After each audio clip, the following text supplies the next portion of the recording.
আসসালামু আলাইকুম। আজ ২১ মার্চ ২০২৬ খ্রিস্টাব্দ, ৭ চৈত্র ১৪৩২ বঙ্গাব্দ, পহেলা শাওয়াল ১৪৪৭ ইসরি, শনিবার। সংবাদ পাঠ করছি মনির হোসেন কামাল। প্রথমেই শুনবেন সংবাদ শিরোনাম। জাতীয় ঈদগাহে একসঙ্গে নামাজ পড়েছেন রাষ্ট্রপতি ও প্রধানমন্ত্রী। শোলাকিয়ায় একসঙ্গে ৬ লাখ মুসল্লির নামাজ আদায়। ভোলায় নিখোঁজ পুলিশ সদস্যের মরদেহ উদ্ধার। নড়াইলে নারী পুলিশের আত্মহত্যা। পাথরঘাটায় ছেলেদের মারধরে বাবার মৃত্যু। মাদারীপুরে বজ্রপাতে নারী নিহত। সাতক্ষীরায় বৈদ্যুতিক ফাঁদে কৃষকের মৃত্যু। মাইকিংয়ে রেকর্ড করা হয় লোকবেতারে। শুনলেন সংবাদ শিরোনাম, এবার বিস্তারিত। উৎসবের মধ্য দিয়ে বাংলাদেশের মুসলমানরা ঈদ উল ফিতর উদযাপন করছেন। বৃষ্টির কারণে ভোগান্তি হলেও আনন্দের কমতি নেই। সকালে ঈদের নামাজ পড়েই সবাই কুশল বিনিময় ও কোলাকুলি করেছেন। বাসায় বাসায় তৈরি হয়েছে বিশেষ খাবার। নতুন পোশাকে নতুন সজ্জায় ঈদের আনন্দ ছড়িয়ে পড়েছে সবখানে। জাতীয় ঈদগাহ ময়দানে ঈদের প্রধান জামাত অনুষ্ঠিত হয়েছে। সকাল 8:30টায় এ জামাত অনুষ্ঠিত হয়।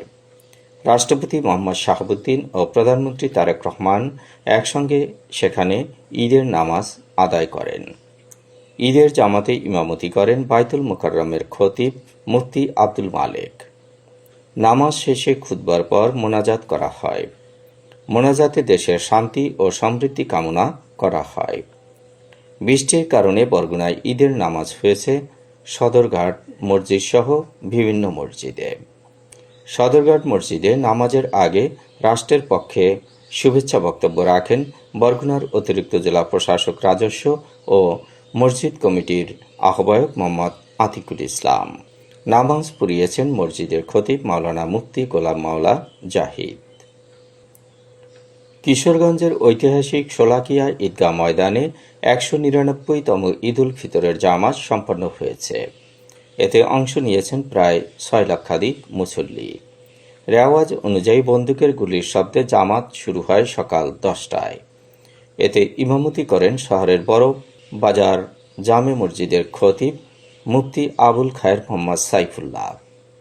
তবে জামাতের আগে আগত লাখ লাখ মুসল্লিদের স্বাগত ও ঈদ শুভেচ্ছা জানিয়ে সংক্ষিপ্ত বক্তব্য রাখেন বস্ত্র ও পাট প্রতিমন্ত্রী শরীফুল আলম, কিশোরগঞ্জ ১ আসনের এমপি মাজারুল ইসলাম, ঈদগাহ কমিটির সভাপতি জেলা প্রশাসক Mohammad Aslam Molla, police super doctor S M. Farad Hossain ও জেলা পরিষদের প্রশাসক খালেদ সাইফুল্লাহ সোহেল।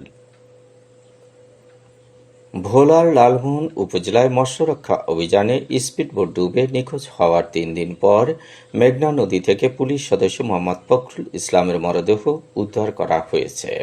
গতকাল সন্ধ্যা ৬:১০ দিকে দৌলতখান উপজেলার ভবানীপুর ইউনিয়নের বটতলা ইকোপার্ক সংলগ্ন মেঘনা নদীর তীর থেকে তার মরদেহ উদ্ধার করা হয়।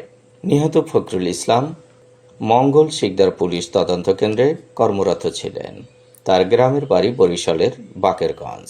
গত বুধবার সন্ধ্যার পর লালমোহনের মঙ্গল শিকদার লঞ্চঘাট এলাকার মেঘনা নদীতে মৎস্য রক্ষা অভিযানে গিয়ে স্পিডবোট ডুবে নিখোঁজ হন ফখরুল ইসলাম। সন্ধ্যা 6:15টার দিকে মঙ্গল শিকদার লঞ্চঘাট পৌঁছে ঘাটে থাকা স্পিডবোট নিয়ে মেঘনা নদীতে রওনা করে কিছুদূর যাওয়ার পর হঠাৎ স্পিডবোটটি বন্ধ হয়ে যায়।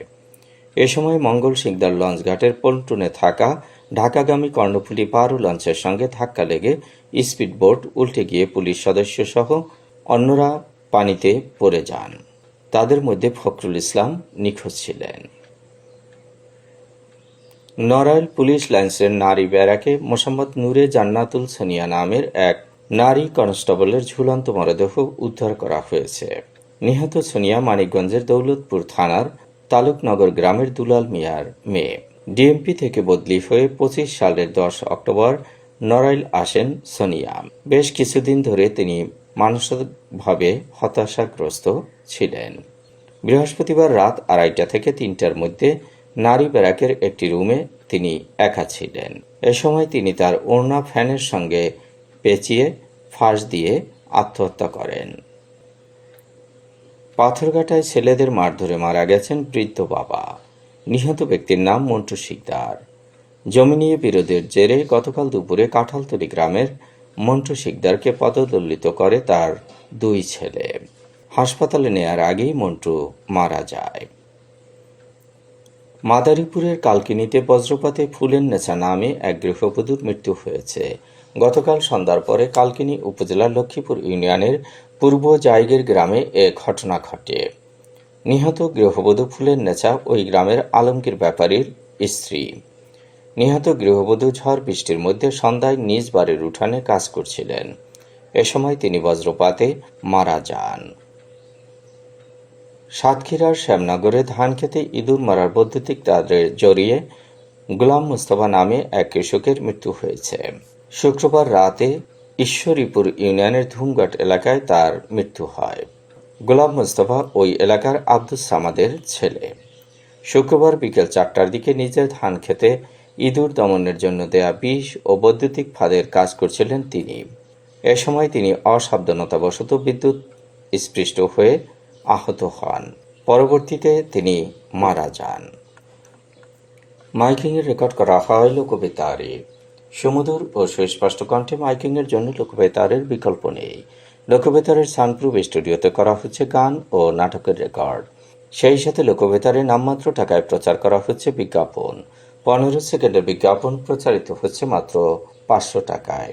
30 সেকেন্ডের বিজ্ঞাপন 1000 টাকা, 45 সেকেন্ডের বিজ্ঞাপন 1500 টাকা আর 1 মিনিটের বিজ্ঞাপন প্রচার করা হয় মাত্র 2000 টাকায়। নির্ধারিত টাকার বিনিময়ে প্রতিদিন কমপক্ষে 5 বার করে পুরো 1 মাস বিজ্ঞাপন প্রচার করা হবে। মাইকিং ও বিজ্ঞাপনের জন্য যোগাযোগ করবেন 0-1-755-666-445 নম্বরে। এবারে শুনবেন আবহাওয়ার খবর।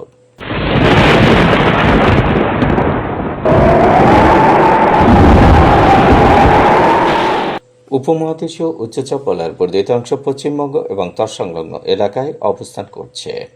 মৌসুমের স্বাভাবিক লঘুচাপ দক্ষিণ বঙ্গোপসাগরে অবস্থান করছে। এর একটি বর্ধিত অংশ উত্তর পূর্ব বঙ্গোপসাগর পর্যন্ত বিস্তৃত।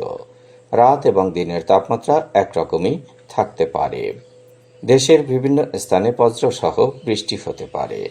আজ দেশের সর্বোচ্চ তাপমাত্রা ছিল টেকনাফে 33.1 ডিগ্রি সেলসিয়াস এবং সর্বনিম্ন তাপমাত্রা ছিল রংপুরে 15 ডিগ্রি সেলসিয়াস।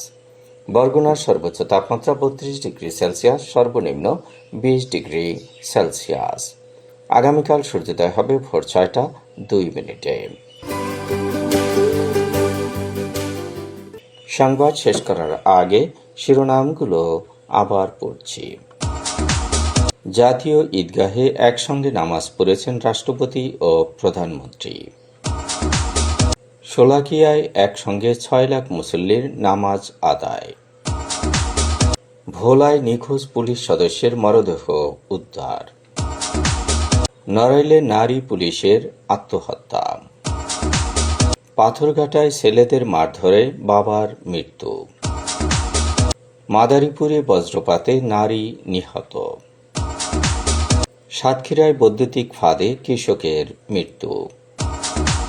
মাইকিংয়ের রেকর্ড করা হয় লোকবেতারে। সংবাদ শেষ করার আগে জানিয়ে দিচ্ছি লোকবেতারে সংবাদ জানানোর মোবাইল নাম্বার। আপনার এলাকার গুরুত্বপূর্ণ সংবাদ জানাতে ফোন করুন 0-1-775-666-445 নম্বরে।